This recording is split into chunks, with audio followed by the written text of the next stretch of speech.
Good afternoon from our side. On the behalf of SIGLA at Stellenbosch University, a word of appreciation for the One Future Earth, and particularly the Stables Seas Index, to again do the launch and allowing us to participate. The topic of data tools for Africa's maritime security, it is important, it is very topical, and in particular the whole matter around decision-making, and to support decision-making about the oceans as well, and to bring the oceans on board, is of particular relevance at this point in time. So if we want to improve maritime security of Africa, we have to bring together aspects for decision-making to build capacity and to decide upon and redirect resources. So this is of particular importance to us here at Stellenbosch University. And I would like to say not only a word of welcome to everybody that's attending, listening, and participating in the immediate future, but I would also like to make a very practical connection around this Zoom session today by pointing out the following. Tomorrow at 1400 hours, the Office of the Vice-Chancellor Research is hosting a workshop with regards to the building of governance in several sectors, together with the Developmental Agency of the African Union and the Council on Scientific and Industrial Research here in South Africa. And they've dedicated 2 sectors on the importance of data and information, not only about gathering, selecting, and making use of it, but the whole idea of backing the data, of securing the data, and to make sure that that data is available and is built up over time for decision making. So overall, from our side, a very hearty welcome to all. A word of welcome again to the speakers. Thank you for your time that you are committing to today. Thank you to Macy in particular, who's been doing a lot of work behind the scenes in order to get this aspect into place. And then finally, from my side and the connection that I made, this is why we try to maintain our relationship with the Stable Seas Index program and with the One Earth Future, because of the way in which Stellenbosch University is looking at data, is turning to also acknowledge how do we bring the maritime side into the picture. And I personally think that we are looking at a very practical and a very good connection between data, tools for decision making, and then the upcoming project at Stellenbosch University that has to do with how do you bring data into the picture in order to support your decision making for governance around health, for governance around security, governance around the environment, etc. So with those few words from our side, Macy, thank you very much. I know you've been putting in some hard work. Thank you to the speakers, those that are online. And I personally am looking very forward to what is being said and done today, because I have to take it forward to a next session at Stellenbosch that I mentioned again tomorrow. So hopefully this is very fruitful. Hopefully this is very robust. Another word of appreciation from my side. I hope this event goes well. Over to you, Macy.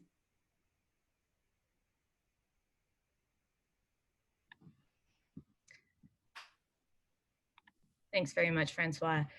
So we're going to switch up the schedule just a bit, and we're actually going to start with the panel today.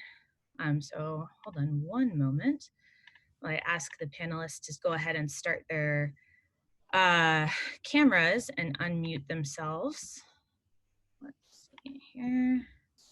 I think we've got everyone. So hello, everyone. Thank you so much for joining us today. We all know that as the holiday season approaches, calendars grow far more packed, so we're grateful to have you with us.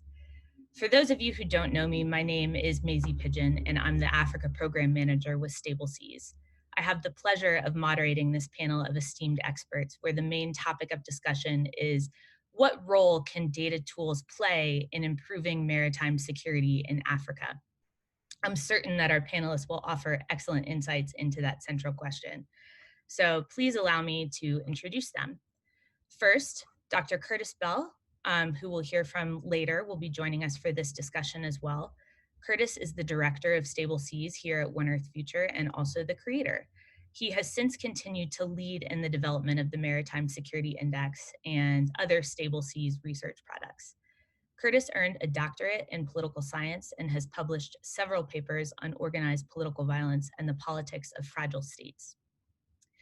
Next, we have Dr. Navi Ramgoolam, who is currently the Deputy Director, Director of Operations, and International Liaison Officer with Mauritius at the Regional Maritime Information Fusion Center, or the RMIFC, based in Madagascar. Dr. Ramgoolam has carried out qualitative research to investigate change management within the maritime security framework in relation to blue economy. Navi is also an active officer of the Mauritius Coast Guard on deputation to the RMIFC for the past year and a half, and he possesses 25 years of service as a marine engineering specialist. We're also joined by Mr. Karuja Macheni, or Mitch. Mr. Macheni works with the International Maritime Organization as the project manager for the Djibouti Code of Conduct, which is the code of conduct concerning the repression of piracy and armed robbery against ships in the Western Indian Ocean and the Gulf of Aden, under the Maritime Safety Division. Mr. Macheni comes from a naval background and has extensive experience in maritime safety and security. He has also worked as a security expert for international NGOs and the corporate sector. He is an alumnus of the University of Wales and Cardiff University and holds a master's degree in international transport. And last but not least, Ms. Siri Bune. Ms. Bune is the deputy head of the UNODC Global Maritime Crime Program based in Colombo, Sri Lanka. Her main responsibility areas are program strategy, portfolio development, and program visibility. She joined the UNODC HQ in Vienna in 2007 as an associate expert within the UNODC's anti-corruption branch. Siri helped to launch the first UNODC regional program, and in 2013, she joined the Justice Section and the Global Maritime Crime Program. Siri was based in Nigeria, where she was responsible for the program's implementation in the Gulf of Guinea and West Africa, with main focus on legal reform and capacity building in maritime law enforcement. Welcome, panelists. We're excited to hear from you. We're just joined by Curtis, so I think I'm going to toss it to him to actually present on the Maritime Security Index, and then we'll come back to the panel. And before we jump into any of this, a quick housekeeping note. We welcome questions from the audience, and we'll start collecting those shortly. We ask that you please use the Q&A function at the bottom of your screen, and we'll get to as many of your questions as possible.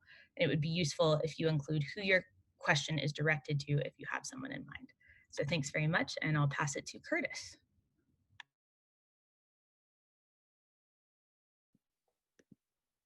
Hi, good morning, everyone. And Maisie, thank you for that introduction. I'm just going to see if I can share my screen here. I have a few slides to share with you.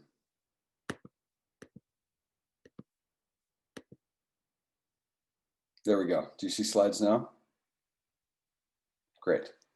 Okay, well, thanks for the introduction. And before I begin, let me also thank our co-host SIGLA at Stellenbosch and our other panelists as well. I'll try to keep my comments to 10 or 15 minutes or so that we have plenty of time for questions from the panelists and from the audience. Please do provide those. But I also know that at this point of COVID-19, we are probably all suffering from a bit of webinar fatigue. So let me get straight to my point and tell you what my main message will be. My main message for this talk this morning is that on both sides of Africa, we have robust, holistic, well-scoped regional maritime security arrangements. Here I'm referring to both the Yaoundé and the Djibouti codes of conduct. However, I think on both coasts, there's still potential to be realized. And my argument would be that one of the downsides of having such broadly scoped and holistic frameworks is the loss of a focused target. There are many goals on many issues. And one way that we can deal with that is to learn from the Sustainable Development Goals process and create some quantitative benchmarks that might be used to track progress over time and draw attention to the incremental progress that is often made. So before I move on and talk about our product, which seeks to do this, let me step back and talk a little bit about these agreements. In January 2017, the members of the Djibouti Code of Conduct, which covers East Africa and much of the Middle East along the Western Indian Ocean seaboard, agreed to expand the Djibouti Code beyond counter-piracy to account for a much wider range of maritime activities. These include not only piracy and armed robbery, but also other maritime crimes like IUU fishing, arms trafficking and drug trafficking, wildlife trafficking, crimes against people at sea in the form of human trafficking and human smuggling, and then even environmental and extractives related crime. Now, in the opening annex, there's a nod toward the need to focus even more broadly, not only on maritime security threats, but also on governance issues. And these include greater regional cooperation, judicial capacity for the prevention, interdiction, prosecution, and punishment of those engaged in maritime crime, poverty onshore, and information sharing across states. So as you can see, this is an ambitious agreement, and it's not exceptional. When you look around Africa, the Yaoundé Code of Conduct contains a lot of similar language, as do two continent-wide agreements, the Lomé Charter and Africa's Integrated Maritime Strategy 2050, or AIMS 2050. So with this broad of a set of goals, how can we possibly keep track of all of this and communicate the progress that's being made so that we can not only become more efficient, but also generate and sustain the political will necessary to fund these arrangements? The same year the Djibouti Code was expanded, our team at One Earth Future started to conceptualize a Stable Seas Maritime Security Index, which we're happy to share today in its third iteration. The index was developed looking specifically at these African maritime security strategies, the Djibouti Code of Conduct, the Yaoundé Code of Conduct, and the two continent-wide agreements that I mentioned just a moment ago. What we tried to do was learn from some of the success One Earth Future had in the counter-piracy community.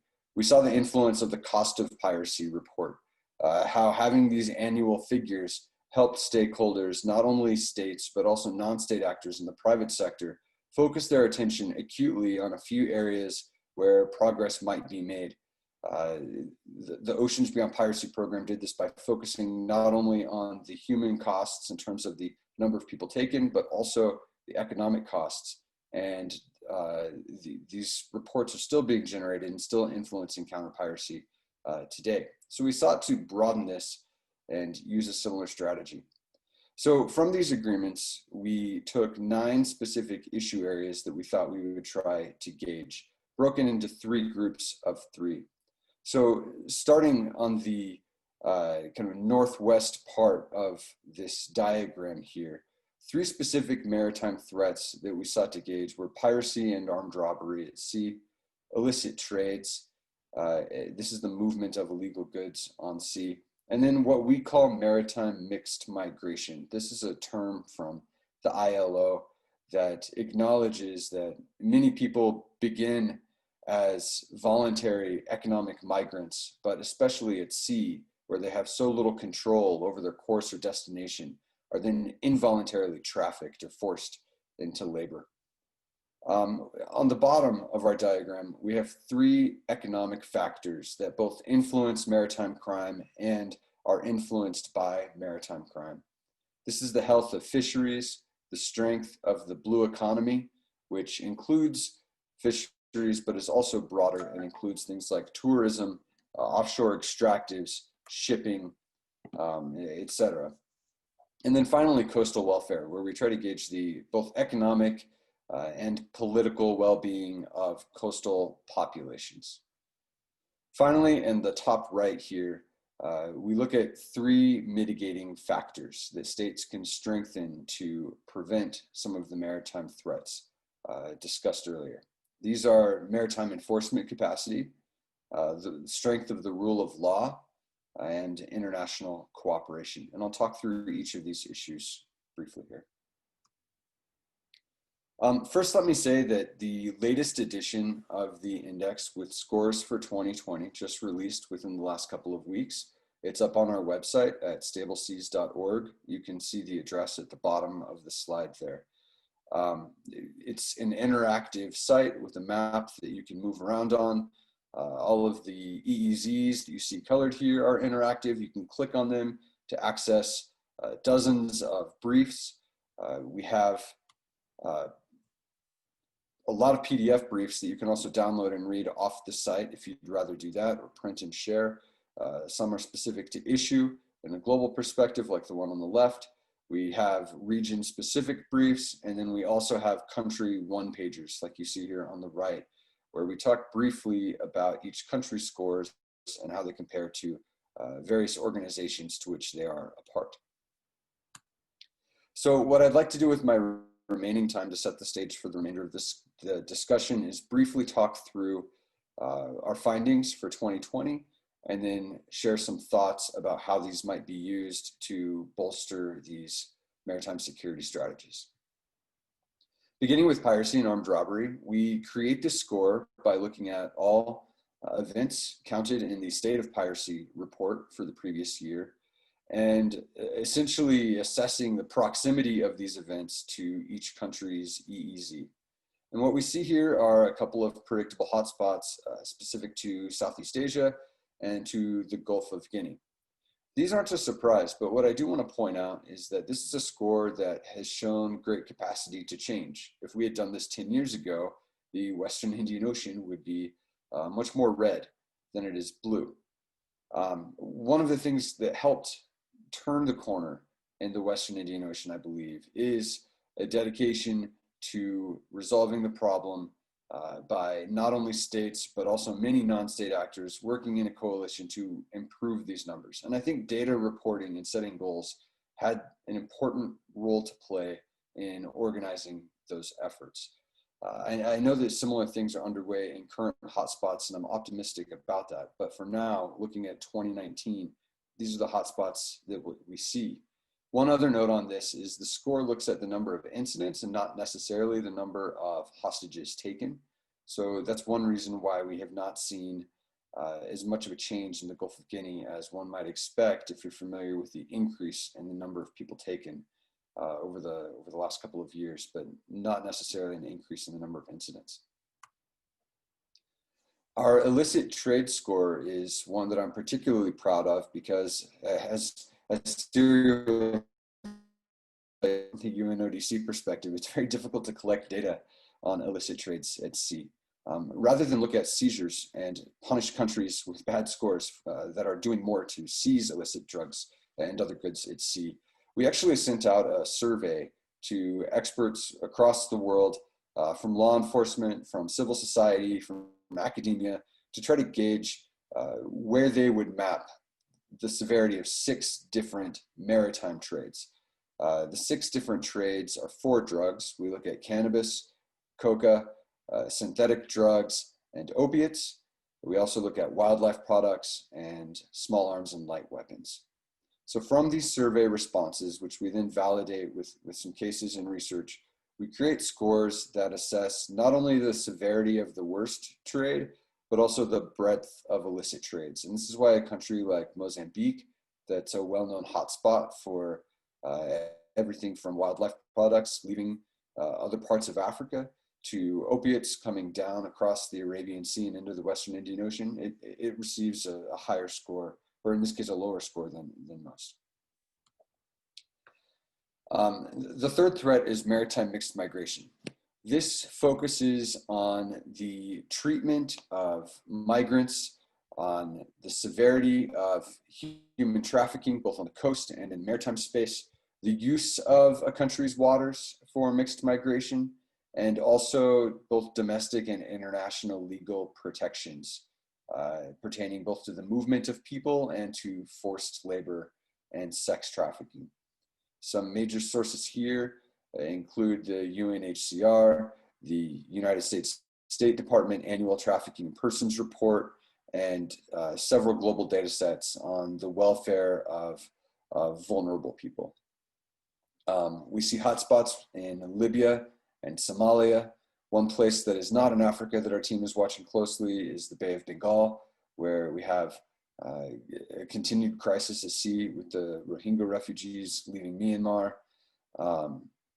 One thing that I will say here is that this is a score that is very responsive to pretty rapid changes. For example, we've seen recently in the news a lot of headlines about the increased traffic to the Canary Islands. I suspect that that is something that will emerge in next year's scores. And because this one is less sticky and more malleable, because conditions do change so quickly, I think the index could be a useful tool for tracking year-to-year change and getting a handle on the problem broadly and bringing an emphasis beyond the hotspots that make the news all the time that everyone is well aware of. Getting into the economic issues now, our fishery score looks at the health of a country's fishery. And in Africa, we generally see things improve as we go south. This has to do with the strength of fish stocks that are naturally occurring, but also the prevalence of foreign fishing fleets and assessments of the health of fish stocks by ecologists, fisheries biologists, through projects like Sea Around Us and the Ocean Health Index, which is another really fantastic resource that I would encourage everyone to look at, particularly if you're more interested in the sustainable use of the oceans and the conservation of the world's oceans. It's a fantastic resource. For blue economy, we have one of the strongest juxtapositions between Africa and the Indo-Pacific, where in the former, we do not see well-developed blue economies that have strength across a diversity of sectors, where in Asia, we see some of the world's strongest fishing nations. We see a lot of maritime tourism and coastal resorts. We see very busy ports with a lot of port traffic and also offshore oil and gas. Now, of course, some factors of the blue economy are products of geography. Offshore hydrocarbons don't exist everywhere. But I think we see that particularly in East Africa, there is a lot of potential to develop these, and to the point that they could be developed without threatening other factors of the blue economy like fisheries and coastal tourism. I think we're poised to see a lot of growth in this area over the next decade. The Coastal Welfare Score looks at the economic welfare of people living along the coasts, as long as the political inclusion. So this takes into account not only quality of life in socioeconomic terms, but also the political inclusion and the physical safety of people living in coasts. So the areas of greatest concern here tend to be places that have coastal conflict or armed conflict. This is certainly the case in Somalia, Nigeria, going at Mozambique, northern Mozambique. This is a new concern. And then heading east over to the Philippines, where the southern Philippines continues to see political conflict from both communist and Islamist groups. On the mitigation side, for rule of law, this score looks at some of the factors that so many of our organizations are working to address, including a state's capacity to provide what we call a legal finish, to apprehend suspects of crimes at sea and to try them through rigorous legal processes. So this score is looking at corruption, it's looking at the integrity of a country's judicial system, political inclusion and marginalization. And I'll say that none of these data are things that the Stable Seas team collects. We're simply reporting out what other world-class organizations, including the World Bank, which looks at corruption in ports and the amount of red tape and bribery that it takes to move things through. World-class NGOs like Freedom House and Transparency International, we're amalgamating that information and not making our own assessments on these politically sensitive topics for this score.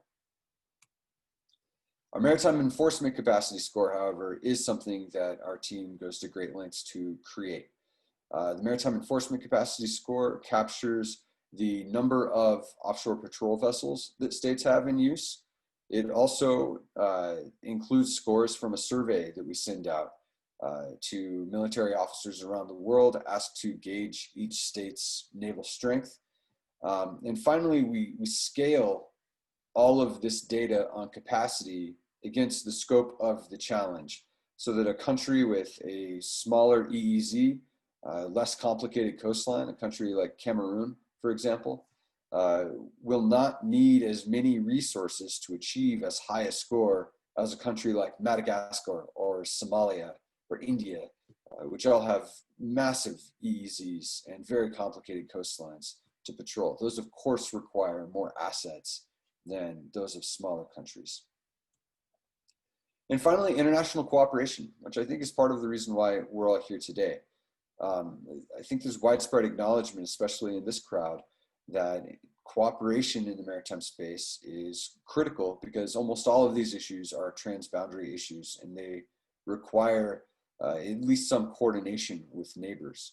The good news here is that Africa does very well, not only in terms of the regional security agreements that I've mentioned before in this presentation, but also in acceptance of international laws, ranging all the way from the UN Convention on the Law of the Sea to the SOLAS Convention, to SUA, and to so many others that are critical for establishing baselines and expectations so that other activities can be monitored.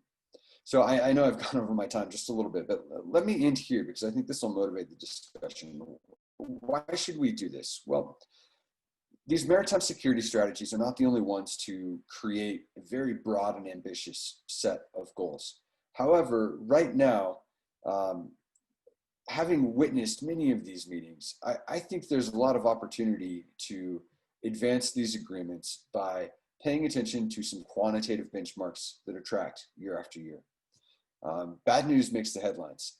Good news makes the headlines, but only if it is reported in this incremental kind of rigorous way. And this is why tools like the SDG data platforms have been as powerful as they have been.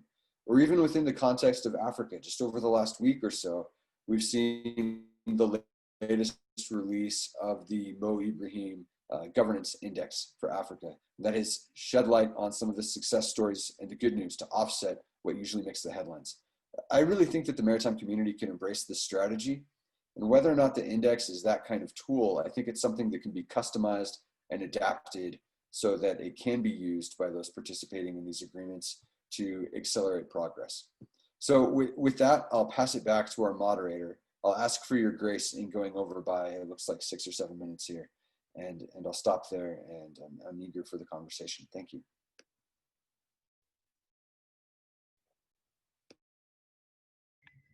Thanks for that, Curtis. I may be biased, but I'm very excited about the updates to the index, and I'm glad to see them live on the Stable Seas site. Once again, welcome to our panelists, who I will ask to start their video, please. Sorry. So we are excited to hear the panel's insights on the role of data and data tools in improving maritime security. Curtis ended on a note which I think segues well into the group conversation. So let's start with a broad question here. What opportunities become available with better data about maritime crimes? This question is directed at the whole group, but specifically I'll ask of Mitch, what kinds of data would enable you at the IMO to track the progress that countries are making against the Djibouti Code, for instance? And Siri, perhaps you could elaborate on if and how better supports the Global Maritime Crime Program's efforts along the lines of your capacity building and training initiatives. So let's start with Mitch, please, and then go to Siri. Thank you very much. I would like to start by expressing my thank you to the Stable Seas Alliance for this incredible work. The Maritime Security Index, as has been presented by Dr. Curtis, is hugely important for the region, because for us especially, we've been working trying to support the regions in enhancing their developing maritime security initiatives. One of the biggest challenges we face is how to influence policymakers to make the right decisions, the right investments for maritime security. As you know, much of the region tends to be fairly land focused, and therefore without information that we can influence, that stakeholders can actually use, either in the transport industry or from the law enforcement, can actually present to government and say, this is where we are, this is where we need to be, this is how we compare with the other countries. So this work is hugely important, and thank you very much for this. I would also want to say that this is the index in particular has come out at a very, it's very timely, in the sense that from a DCOC perspective, this is a time when the region is really struggling to develop tools for information sharing. As you know, the JEDA amendment was adopted in recognition of the great potential for prosperity, while at the same time being mindful of the challenges that the region faces as far as the maritime space is concerned. And with that comes the realization that of the need to develop a culture of information sharing as one of the most important ways of facilitating and strengthening maritime cooperation and improving security. Furthermore, as you know, given the global nature of shipping, information sharing is critical. And therefore, there's a need for coordinated national, regional, and international interventions. We cannot overemphasize that. The timeliness here comes in with what the DCOC has done as far as strengthening their structures.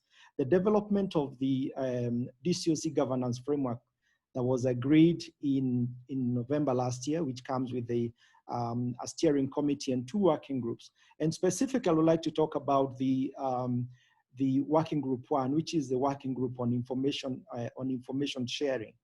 Now, this working group is tasked with the responsibility of looking at the needs that the region has, and then to come up with an information sharing framework that's fit for purpose.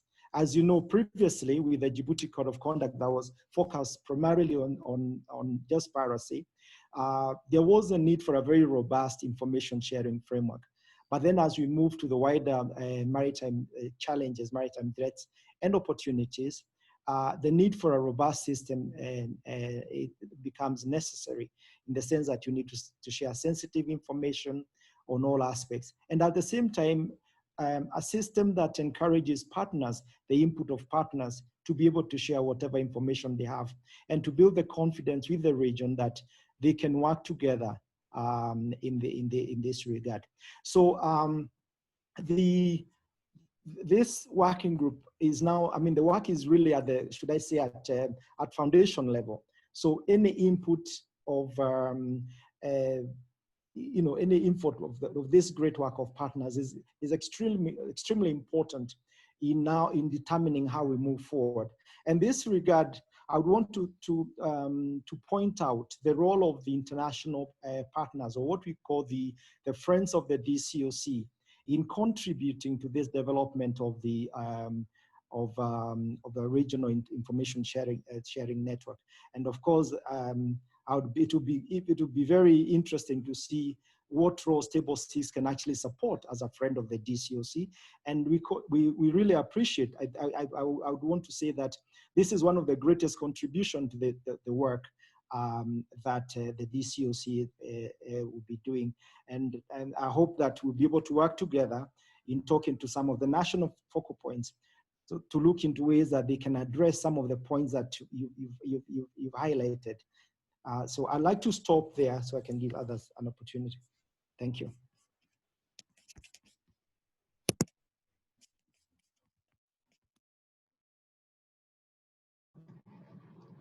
I guess I take over, or we should go back to you, Maisie? No. Okay. So first of all, thanks for inviting UNODC and the Global Maritime Crime Program to this panel, and congratulations on the launch of the Africa Index, which is a very useful tool for the work of the Global Maritime Crime Program, specific to some thematic areas, piracy included, and international cooperation, but also more on other types of maritime crime, including fisheries, which was mentioned. Specific to your question, and in response, yes, solid data would be very important for us in developing and offering capacity building and in our capacity building efforts. How is that? First of all, it ensures a proper response to a specific problem, and in this regard, tackling maritime crime. And it also creates and sets the baseline for where we are, and also creates some benchmarks of where we're aiming to be and how we can improve a certain situation. It further provides for targeted programming for GMCP, and it creates awareness, which is getting the recognition for a specific situation and recognizing the need to act, which again can create a much needed political will, which is key for us when we offering technical assistance, capacity building to member states. It further is a foundation for results-based programming. And it makes us make informed decisions. So what are some of the GMCP initiatives? First of all, it was mentioning on both the Djibouti Code of Conduct and on the framework, and those existing, but also that they're quite broad. But I just want to highlight that GMCP operates both under the Yaoundé Code of Conduct and the Djibouti Code of Conduct, or the Yeda Agreement, that was mentioned sort of as a framework for our work, respectively, in West and Central Africa and in Eastern Africa. I want to start by recognizing the close collaboration that we have with Stable Seas when it comes to threat assessments. We have conducted several regional maritime crime threat assessments together, mentioning an example of the Gulf of Guinea report, which was launched half a year ago, but also the Indian Ocean West report in collaboration with the Aurora, that's ongoing. We further work together and support the annual State of Piracy report that the Stable Seas produces. On the more ad hoc basis, I want to recognize the Indian Ocean Forum on Maritime Crime for East Africa that we have established, and with different thematic subgroups. We have created or developed several thematic papers under IFMC, and specific to some recent research and reports we have developed under our mandate in UN Security Council Resolution 2498 and the new 2551, which relates to the situation in Somalia and disruption of illicit trade in support of terrorist groups, as well as the charcoal trafficking. Basing the assessments, developing the assessments creates our response to these issues. So it's key to have solid data when it comes to all types of maritime crime. Further, we are ongoing on conducting research to understand the organized groups behind piracy, specific to West Africa and with the focus on Nigeria, which is a new area that we're looking into. As well as we're supporting the ICC in informing partners on the current situation, ensuring coordination and cooperation, as was mentioned. And we also support the regional maritime information centers. We further, when we develop programming, conduct specific country assessments to understand the maritime crime situation, but also identifying gaps and needs before we offer any programming or support. This to secure the proper support. And we also, in specific to West Africa, ongoing, we have legal reform work where we conduct the legal assessments in each country to understand the current legal framework before we start working on developing supporting either a change in legislation or new legislation specific to piracy in this regard, but that applies to other types of maritime crime as well when we work with states specific to legal reform. Also want to mention a specific platform called Sherlock, which is run by UNODC, but it has a specific component on maritime crime, and it's a sharing of electronic resources and laws on crime, and it's specific to maritime crime case law and legislation. Going back to East Africa and the support we provided to Somali piracy prosecuting states, in that regard, we developed and provided information to a database about suspects, but also case records. And these have shown useful also on some of the work that we'll be doing in other regions to understand some of the case law when it comes to piracy. Just to mention another maritime crime, under your index, you have the fisheries crime component, and we have been working on specific projects in that regard. One is the Caught Red-Handed, where we collected information on illegal fishing and mapping the situation in order to understand reporting capacity as well as response capacity. So that's an area where we are evolving as well and looking into fisheries crime programs. So just to give some examples of how important data collection and assessments are in our work in order to ensure a proper and solid response, and how we support member states in their capacity building and technical assistance. Thank you. Thank you both. I want to give Curtis and Navi a chance to jump in too. Maybe we can start with Curtis and then go to Navi if he has anything to add. Sure. Really briefly, because I think you've heard from me on this exact topic during the presentation. Some of the ways that Stable Seas are supporting are in the ways that Siri and Karuza have mentioned in that collaboration. We are also working on taking this kind of approach to different regions, and we are using the same 9-issue framework, exploring these topics in more depth in the regional reports that Siri's mentioned. If you get on our website, you can find these from everywhere, from the Sulu Celibacies to the Caribbean report, which will launch in about 2 weeks. Finally, if there's interest in it, we've worked with specific countries on trying to generate sub-state versions of the index, because as you can imagine, some very large countries have very different maritime security challenges across their maritime domains. So I think there's capacity for a data-informed approach, not only at an international, but also at a domestic level. And that's something that our program is really trying to help with. I'll leave my comments there. Thanks, Maisie. Thanks, Curtis. Navi, if you want anything to add there.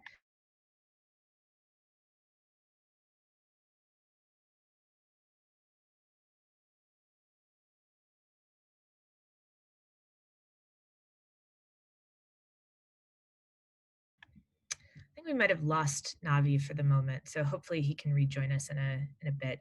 But thank you, panelists, for all of those insights. This next question is another for the whole group. We know that acquiring data about crimes at sea, like piracy and armed robbery or IUU fishing, can be a major challenge because of the vastness of the maritime space. What are some practical tools that the community of stakeholders has available to work around this challenge? I actually see Navi has joined us again. He probably missed that question, but Dr. Navi, can you hear us? Yeah, I'm very sorry about that. I can see no my problem at all. It happens. So, I would like to thank Stable Seas for this opportunity. And regarding your concern about the opportunities become available with better data, I would like to highlight the fact that we at the Regional Maritime Information Fusion Center, this is our job to collect data, analyze, and transform it into an actionable information. So we are one of the 2 centers under a program called MASE program, funded by the European Union. So our job is to give actionable information to the other center based in Seychelles, which is a regional corporation or operation in the Indian Ocean. So of course, the data need to be precise for them to take action upon. Because when we give that information to those centers, even to national centers who are engaged in the maritime security and law enforcement agencies, they have to mobilize assets, big assets, ships, helicopters, aircrafts, and, which of course cost lots. So we need to be precise. So for this, we are having a procedure, quite long procedure, for us to fuse the data and bring it to something called actionable. So I guess I'll speak to it later in the third part of it. How do we proceed and how do we come to information and actionable information? So for the moment, I conclude for now is that yes, when we have precise information, we need it, and we are having certain ways to obtain it, which I will try to explain. Thank you, Navi. I think your microphone might be, I don't know if it's just mine, but I can't hear you super well. So maybe you could adjust it as I ask this next question. But I touched on this before you joined us again. We know that acquiring data about crimes at sea can be a big challenge for a host of reasons. My question for the group is, what are some of the tools that we have available to us to circumvent this challenge? And maybe I'll start with Curtis and then go to Mitch. And then anyone else that wants to jump in, please feel welcome. Yeah, thanks for the question, Maisie. I think our most important tools for this are two kinds. One are the tools for actual data collection, and there are more and more of them becoming available all the time. For the index, we use everything from surveys to data sets put together by international partners to even remote sensing and satellite imagery. Footage is now something that we could incorporate into the index and is being used pretty famously by anti-IUU fishing groups, especially, where you see these ingenious ways of using nightlights data with artificial intelligence analyzing tracks to determine what is fishing activity and what is not fishing activity. So that's one category of tools at our disposal, the actual means of collection. But I think equally, if not more important, but too often overlooked, is that we have the building blocks for international information sharing already in place. We can replicate what's already done for more specific activities that we try to report on, like piracy. We can use some of the tools that the IMO already has in place with its information portals online. And we can expand some of the reports that UNODC collects, for example. So I think the fact that we have these platforms for information sharing makes data collection across an international space that much more fruitful and possible. Having all of these tools, but not having a legacy of trust and a way to share data across nations isn't all that useful. But the combination of these two things, I think, is very powerful. And another effort that I'll add to that are the EU's efforts through tools like YARIS and IORIS to enable information sharing. The information fusion centers that are already churning out really useful daily, weekly, and monthly reports out of Singapore, Madagascar, India. We have the foundation there for this. Thanks. Thanks, Curtis. Mitch, do you have anything you want to add to that? Thank you very much, Maisie. Yes, indeed, I would like to add on that. But I would like to be, I'm going to be very broad on this because I would like to say that the most important, of course, is the collecting and analytical tools. That would be hugely important for the region because the first thing we need to know what's there. It's all anything that supports with maritime domain awareness obviously is hugely important for the region. And in this case, we are talking about data from satellites, ships, AIS, coastal radar, weather, and all sorts of databases, including from shipping registries, etc., that actually can be utilized. Because as I said before, from a regional perspective, this is a hugely expensive process. But I'm glad that some of the partners have been supportive in this regard, and some of the databases have already been provided to the region. For example, I see many of the information sharing centers using Sea Vision. There's already that's already been developed. That has been very important in supporting the operation centers and the information sharing centers. I'd also like to mention, maybe just highlight a little bit on the part of the IMO for the purpose of those who may not be very familiar with the work. As you know, the IMO is the specialist agency of the UN responsible for safety, security, and efficiency of international merchant shipping and the prevention of marine pollution from ships.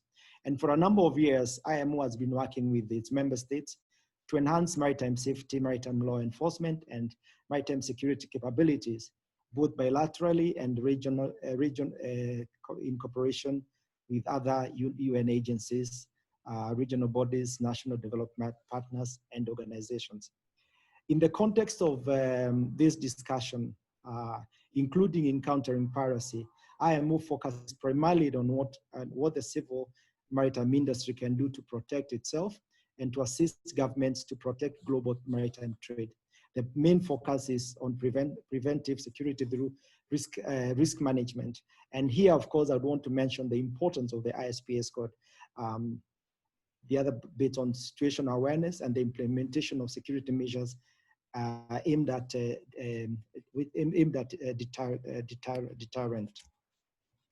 The other bit I would also like to mention in terms of tools, through the DCOC, as I mentioned, the work that is already ongoing, having a regional information sharing framework that's anchored on having national information sharing centers, and one that encourages all nations to share information at national level is hugely important. And as the region embarks on the process to establish national maritime information sharing centers, obviously data tools will be hugely important, and countries will be looking to the support of international partners in making these centers operational, sharing best practices, examples, and training opportunities. Of course, will be most welcome through the DCOC framework, and we look forward to working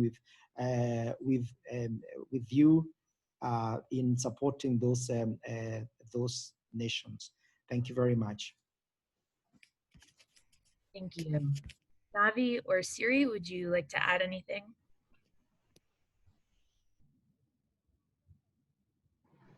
Thank you, Macy. And I guess it's echoing what other panelists have been saying, but just to highlight the data collection, which was also mentioned by Curtis as important, as well as along those lines, providing awareness and making states aware of the impact of actually tackling maritime crime, and specific to piracy as an example, the economic impact, and same goes for fisheries and fisheries crime. Same is cooperation, sharing of information, coordination, and also encouraging joint operations and looking at some of the costs related to this, as was mentioned, as some of the shortcomings when it comes to responding. I want to highlight some of what GMCP is focusing on, and that's what was mentioned on maritime domain awareness and working with states and actually focusing on what's going on in their waters and understanding the current situation, and by doing so with use of technology, which has been acknowledged is costly, but we offer either through partnerships we have where satellite imageries and other technology has been provided to us, and we can support states in that regard, but also supporting through tender process and commercial providers of technology. And in that same package, we look at mentorships, working with coast guards and navies, maritime law enforcement, doing analysis. So how do you actually use the data, and providing different levels of courses in that regard, as well as supporting or facilitating exercises of our operations. And some of the examples there would be a few of the exercises we have done recently in the West Africa region, and where we also see different technology providers working together, where they fulfill each other sort of at the more comprehensive picture.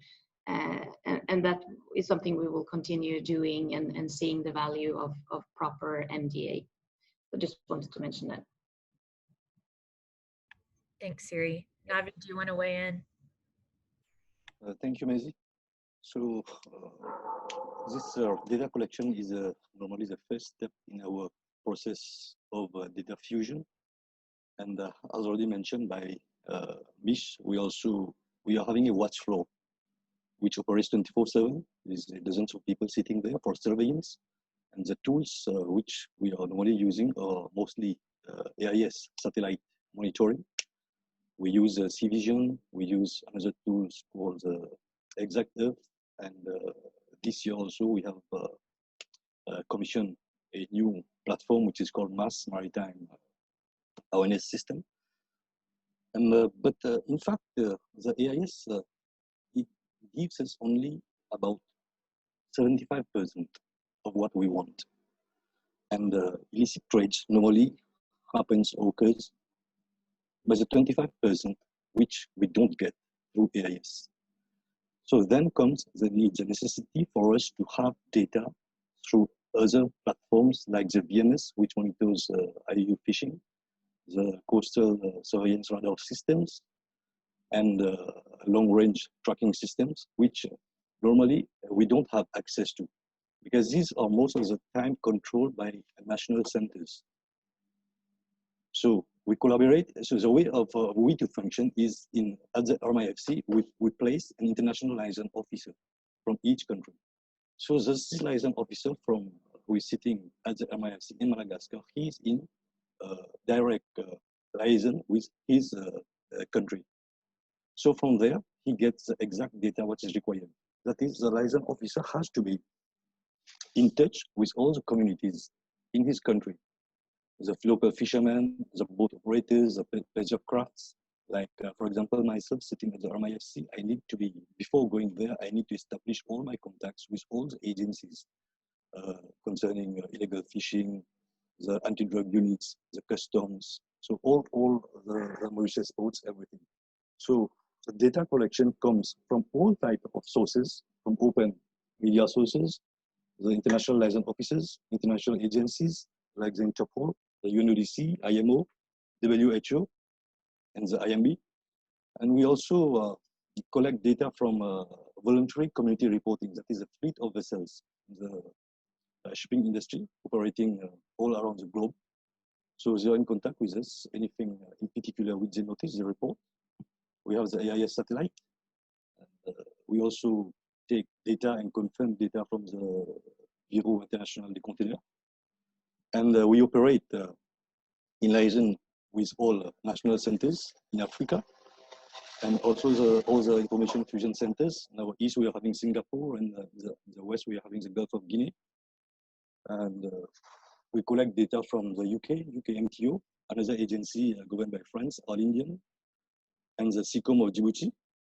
And we deal also with various NGOs, like the Sea Shepherds, the Social Investment Forums, Wildlife Conservation Society, Blue Ventures, etc. So after collecting all this, we proceed to our next steps of fusion. Thank you. Thank you, panelists. The theme that definitely emerged there is the criticality of cooperation and information sharing, because it's quite obvious that no single actor can tackle that challenge alone. So thank you all. Ladies and gentlemen, I'd like to remind you that you can now ask questions of the panel using the Q&A function at the bottom of your screen. So we're going to be collecting those as we continue the discussion. I'm going to direct my next question at Navi. You touched on this a bit earlier when you were talking about the work of the RMIFC. Much of your work is not only to collect and analyze information, but also to synthesize it. Can you talk about the importance of synthesizing the data before you distribute your reporting? Thank you, Maisy. So I already mentioned about the first step of collecting data and the sources from where we get it. And the core of it is an international liaison officer physically present in the center. For them, they help us to move in the second step, that is data selection. So at the RMIFC, all our data have to be maritime related. The activities are related to maritime issues only, which are occurred during a particular period, which is under the monitoring. And this also has to be within our area of interest. As we all know that the sea is very vast, so we are having 4 coordinates which give us our region, our area of interest. So the selection of data, when we got all the data from all the sources, we have to select which data are we much more concerned. What, for example, we are having many events, many categories of events, violence at sea, which include piracy, armed robbery, IUU fishing, smuggling and contraband at sea, cyber criminality, weapon proliferation, human trafficking, and, maritime critical infrastructure, marine environment. So we need to concentrate one by one, and we select the data. And after the selection of it, we move to another process, which is called data control. That is, we need to check the reliability of the information itself. We need to check the reliability of its sources, and it is checked in a more better way is by the international liaison officers in there. So, for example, if I get one information which concerns Comoros, so I can conclude myself or just take the information to be precise, taking the responsibility of it on me. So my colleague sitting just next to me from Comoros, so I will ask him, I will request him to go and confirm it from his authorities, and he's in contact with all of them. So he makes the data, he controls the data and gives us the precise information. After which we move to another process, which is called data reconciliation. That is when different sources not report the same facts. Then the information must be reconciled with the sources. And this also is done with the presence of international liaison officers. And finally, we move to the fusion of data. That is information from different sources, support databases, geographic information systems, or facts from articles and observations are merged to obtain improved data content and find possible interaction. So using these 5 steps, we come to an actionable information, which we send to our coordination center for operation, international centers, for them to take actions at sea, as and when is required. And after this fusion, also we move on to further analysis, which we do it daily, weekly, monthly, and then we define trends. That is, we confirm and invalidate and define new hotspots. We define new routes. We define modus operandi, seasonality, and the hubs of activities. And after all this, we build up an expertise knowledge, a database for us, which we share with all our partners whenever they need particular information on any particular matter. So it becomes easy when we're having this expertise knowledge database. Thank you. Thank you so much, Navi. My next question is for Curtis. Stable Seas just released the updated Maritime Security Index, as we saw. What was the original intention of this product, and has that evolved since you first launched it? Yeah, thank you. You know, the original goal for the product remains the same as the goal in the present, and that is to help draw focus to the breadth of the maritime security goals which have been articulated, and to try to replicate some of the success of more focused data-oriented projects like the State of Piracy report to a broader range of issues. One of the things that I've observed from our panel here is that I don't think any of us is feeling a shortage of the data available. It's more a question of what to prioritize, what to build narratives and goals and benchmarks around. And I think that's where a tool like the index can help bring a broad holistic perspective to this pursuit. I think it's very complementary to the work being done by the information fusion centers, which are providing information about specific events and even shorter term trends that is really valuable. The index presents a way to combine that kind of information with some of the broader political and socioeconomic trends that help provide a complete picture of maritime security. I'd say one thing that has morphed is that we didn't anticipate when we started creating this 3 or 4 years ago, was the interest that different security organizations in different regions would have in the index. So I'm proud to say that although this was initially launched to cover just the 30 countries that are in along the African seaboard between Senegal and Djibouti, in addition to Africa's island states, it's expanded now to 71 countries because of that interest. I think the fact that the same 9 issue areas apply just as well in the Indo-Pacific as they do in West Africa is a testament to the value of the product. Although I think that for the index to really take its next step, what we'd like to do is work more directly with the institutions that are in charge of these maritime security strategies so that we can customize and tailor and make it something useful so that, like we see with the SDG process, we can create a benchmarking tool that has buy-in that can be used to set goals and articulate success. Thanks. Thanks, Curtis. I'm going to ask a question that we got from the Q&A, and I'll pose this to the whole group, anyone who wants to jump in. To what extent do industry partners play in the data collection process, and are they willing to provide data and share information? So again, I'll pose that to anyone who wants to jump in.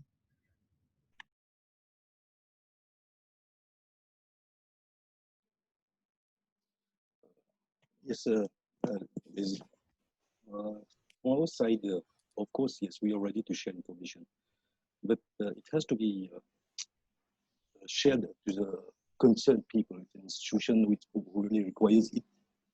And there is a procedure for it. You write to the RMIFC, so our website, you contact our watchdog, and then we analyze and see.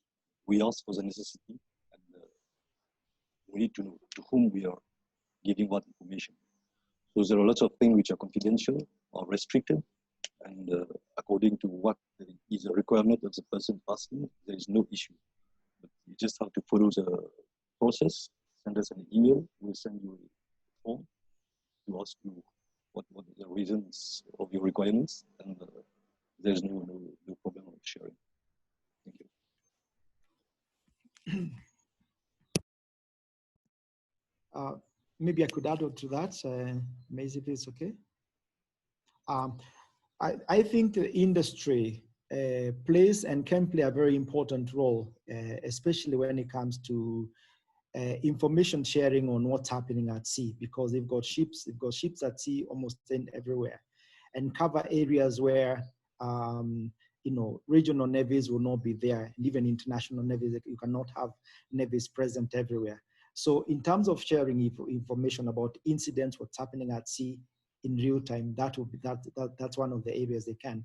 However, there is, you know, Dr. Navi has mentioned, the challenge of obviously building trust. You know, does the industry feel that that information is secured. So sometimes that you may find that the information is not shared as often as it should be. So, and I think if we look at the experience of in piracy, I think that is something that we can, there's one or two things we can learn from, because from the industry, of course, there was a lot of interaction with, say, between the industry and MSC HOA, but sometimes not as much between the regional countries and the industry. And I think that's a bridge that needs to be, we need to build bridges on that to see how we can all work together as maritime stakeholders, and how can we work better with the industry as far as especially sharing of vital information about security incidents at sea, etc. is concerned. Thank you. Maybe I can also add something to that with regard to seeing more and more the industry involved in some of the cooperation with the law enforcement response as well, and being part of existing fora where industry would play a key role. And as was mentioned, there's been some reluctance sometimes to share information, and for different reasons, which was also mentioned. But if you can create that trust that was mentioned, I think you see a much closer cooperation, and that relates also to ensuring that the institution that you report to is an entity that you trust, but also that there is a response. So there's actually a purpose of reporting. And we also see, I mentioned that the existing fora where you see industry playing a broader role. The Gulf of Guinea is an example of the G7 and the meetings that happen normally twice a year, this year coming up tomorrow, but where you also have working groups and where you have the industry quite active in the response to piracy, but also maritime crime broader. And I see direct cooperation with the Nigerians as well. So I think it's an area that has approved, or there's a certain skepticism and reluctance, but in both East Africa and the Gulf of Guinea, we see industry much more involved. And I think, again, ensuring that there's a proper response, that there's a trust in maritime law enforcement, but also that there's a trust in the reporting institution would be key. Thanks, panelists. Relatedly, first-person reporting seems to be a really reliable source of information historically, especially when we're talking about piracy and armed robbery. But we know that reporting in some contexts is discouraged and can even lead to seafarers being blacklisted and other kinds of potential consequences. How can we, as the community of stakeholders, address this? And again, I'll pose this to the whole group, whoever wants to jump in.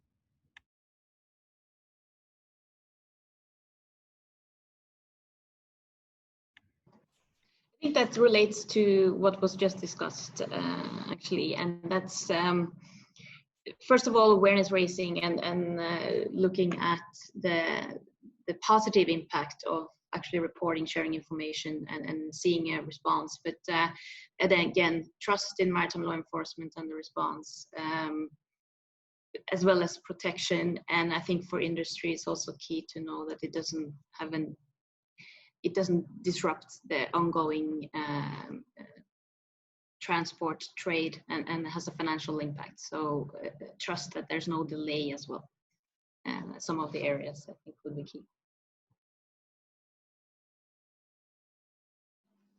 If you just allow me to add a little bit on it, Maisie.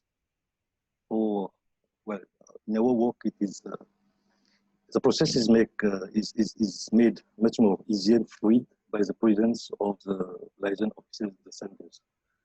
So the liaison officer, national liaison officer here, who takes this responsibility with the authorities back to the country. So any person reporting it, or even if it is a whistleblowing, so it has a procedure. It goes through a liaison officer who is at the national level, and then it comes up to us. So it comes to a very discreet manner, and secrecy is maintained, all protocols are respected, and then we proceed for action on, we have our own ways to make it diplomatically feasible. So I will just lay emphasis on, again, the presence of licensed officers, physical presence, who are in contact with the authorities over there. And the country is in contact with the people on the beach, even the fish sellers, fishermen, so whoever wants to share information, so he's having a way to do it. So the problem doesn't come up to be so, I mean, doesn't disturb so many things. At the same time, I would like to answer to Abhishek Mishra, who just asked about the cooperation with IOR IFC based in Delhi with RMI FC. So we are normally already working with IFC IOR, and for the moment, it is again being done by international liaison officers. But for the moment, at the RMI FC, our France international officer is in contact with the France international liaison officer at in Delhi. But I hope I've been talking to the Indian authorities recently, who are very keen in sending their own international officer, Indian international liaison officer, to the RMC. And this will smoothen more the procedures and the information flow. Thank you. Yeah, I could also add to that, but what I would like to mention is that provided the right protocols are in place, regional countries are keen to share information.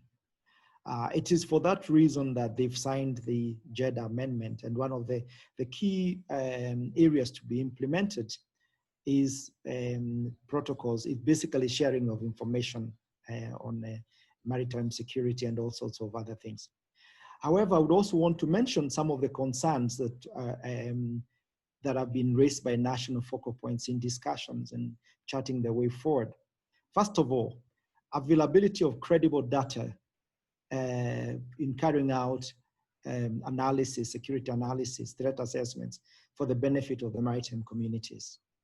The need for a clear gauge as, you know, to assess incidents and measure trends.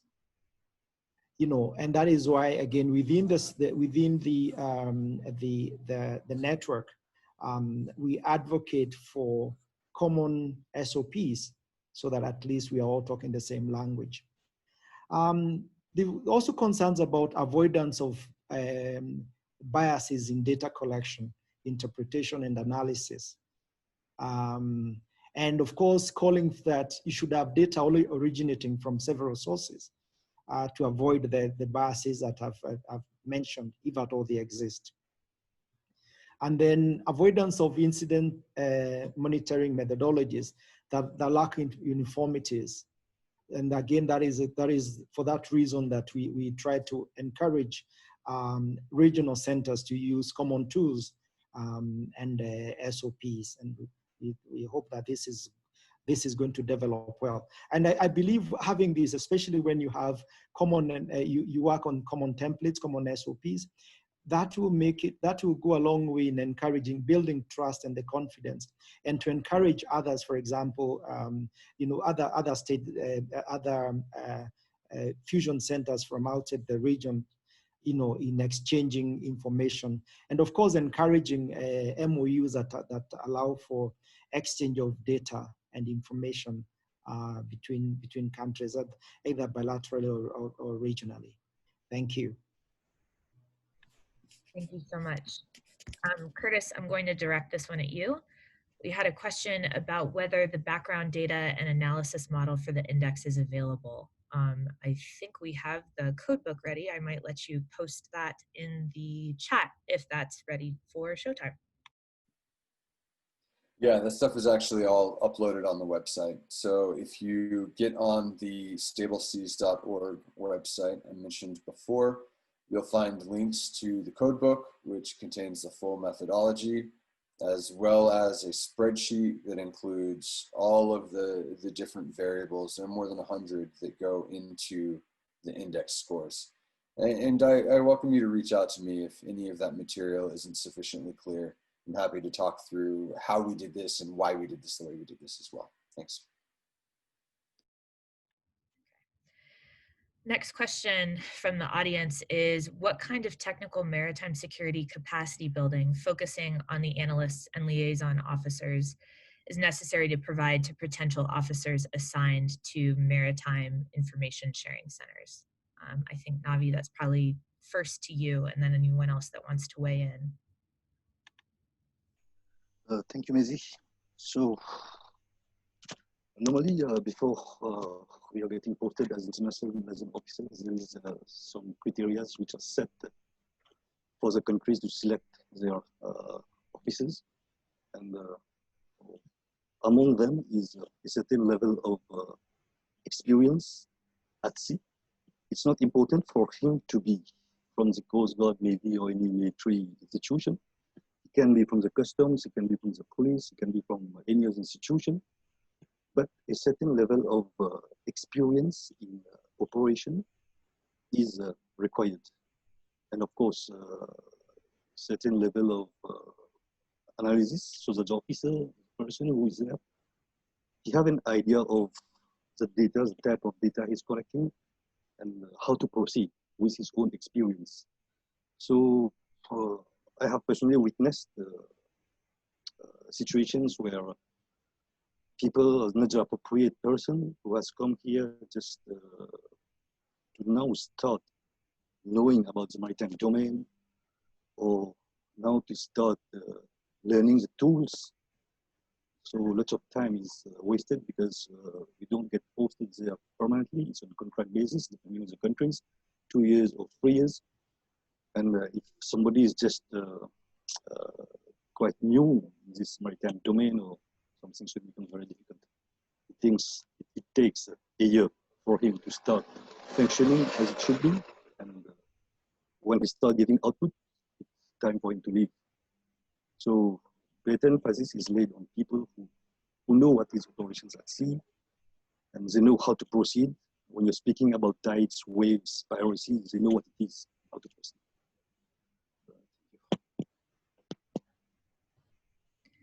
Thank you. I don't know if anyone else wants to weigh in. You're welcome to. Okay, that's all right.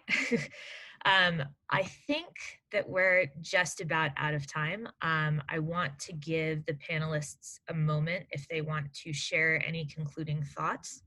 Certainly not necessary, but I wanted to give the floor. I would just like to ask Dr. Curtis, really this Maritime Security Index is like an ocean of knowledge, and it helps to get much more information.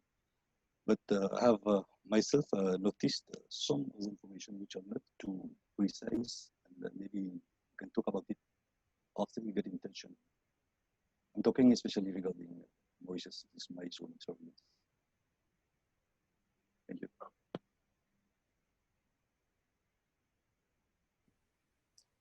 Yeah, Navi, thank you. I'm not sure I heard all of your comment, but I'd love to get in touch offline after the meeting, and maybe we can talk through that.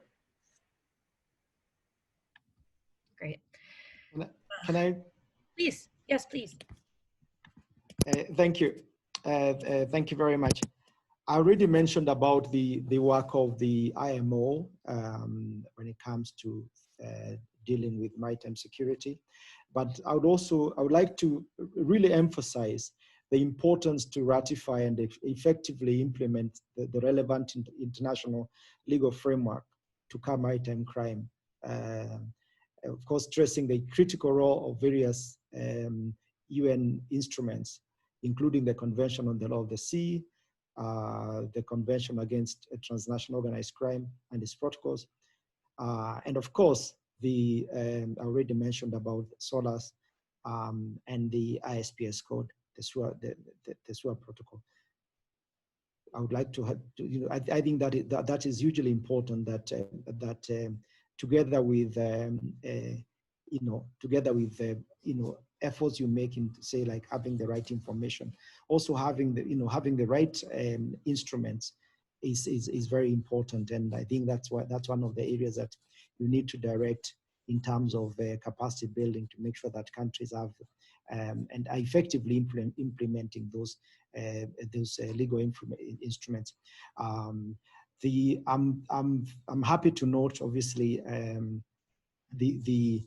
very soon a new project maybe Siri may mention that add more, a joint project funded by the EU, to be implemented by both UNODC, IMO, and Interpol, that will focus on port security and safety of navigation.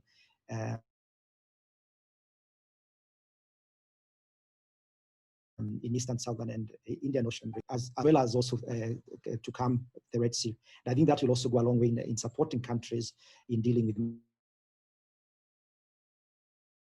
maritime security challenges. Thank you. Thank you, Mitch. Ladies and gentlemen, I'm afraid we're out of time, but I would like to extend a sincere thanks to Siri, Mitch, Navi, and Curtis for sharing their time and their expert perspectives. We hope, if you haven't already, that you're able to visit stableseas.org and explore our updated Maritime Security Index for yourselves. Like Curtis mentioned, it's very interactive. If you would like to share this event or watch it again, we will make it available on One Earth Future's YouTube channel in the next few days, I suspect. On behalf of Stable Seas and SIGLA at Stellenbosch University, thank you so much for joining us today. We hope that you and your loved ones are keeping healthy and well, and I hope you all have a wonderful holiday season. Thank you so much. Goodbye. Bye. Here.